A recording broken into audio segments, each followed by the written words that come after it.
ایران کے طویل عرصے تک رہنے والے رہبر اعلیٰ آیت اللہ علی خامنئی 3 دہائیوں سے زائد عرصے تک اقتدار میں رہنے کے بعد شہید ہو چکے ہیں۔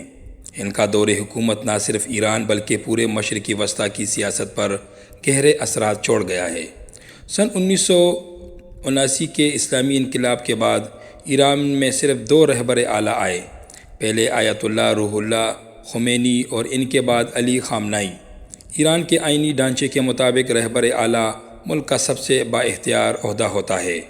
وہ ریاست کا سربراہ، مسلح افواج کا کمانڈر اور اہم ریاستی پالیسیوں کا حتمی نگران ہوتا ہے۔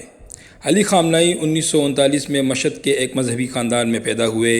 ابتدائی تعلیم مذہبی ماحول میں حاصل کی اور کم عمری میں دینی علوم کی طرف راغب ہوئے۔ شاہ ایران کے خلاف سیاسی سرگرمیوں کے باعث انہیں متعدد بار گرفتار کیا گیا اور جیل کی صحبتیں برداشت کرنا پڑی۔ اسلامی انقلاب کے بعد وہ تیزی سے اقتدار کے ایوانوں تک پہنچے۔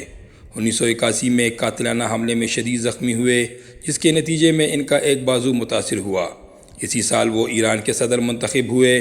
بعد ازاں 1989 میں آیت اللہ خمینی کے انتقال کے بعد انہیں رہبر اعلیٰ مقرر کر دیا گیا۔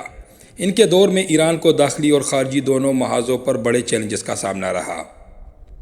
ایران عراق جنگ کے اثرات، بین الاقوامی پابندیاں، جوہری پروگرام پر عالمی دباؤ اور خطے میں کشیدگی ان کے دور کی نمایاں خصوصیات رہیں۔ داخلی سطح پر مختلف ادوار میں احتجاجی تحریکیں سامنے آئیں، جن میں طلبہ احتجاج، انتخابی نتائج پر مظاہرے، معاشی بحران کے خلاف احتجاج اور خواتین کے حقوق سے متعلق تحریکیں شامل تھیں۔ ریاست نے اکثر ان مظاہروں کے خلاف سخت اقدامات کیے۔ خارجہ پالیسی کے میدان میں خامنئی امریکہ اور اسرائیل کے سخت ناقدین رہے۔ ایران کے جوہری پروگرام کے معاملے پر عالمی طاقتوں کے ساتھ طویل مذاکرات ہوئے۔ 2015 میں ایک معاہدہ طے پایا، تاہم بعد میں امریکہ کی علیحدگی ہونے کے بعد کشیدگی دوبارہ بڑھ گئی۔ ان کے دور قیادت میں ایران نے خطے میں اپنے اثر رسوخ کو بڑھایا، بالخصوص لبنان، عراق اور شام میں اتحادی گروہوں کی حمایت کے ذریعے۔ اب ان کی شہادت کے بعد ایران ایک نئے مرحلے میں داخل ہو رہا ہے۔ اہم سوال یہ ہے کہ ان کے بعد قیادت کس کے ہاتھ میں آئے گی، اور کیا ایران کے داخلی و خارجی پالیسیوں میں کوئی بڑی تبدیلی آئے گی یا نہیں۔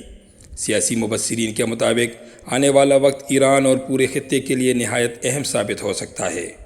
یہ ایک دور کا اختتام ہے اور ایک نئے باب کا آغاز۔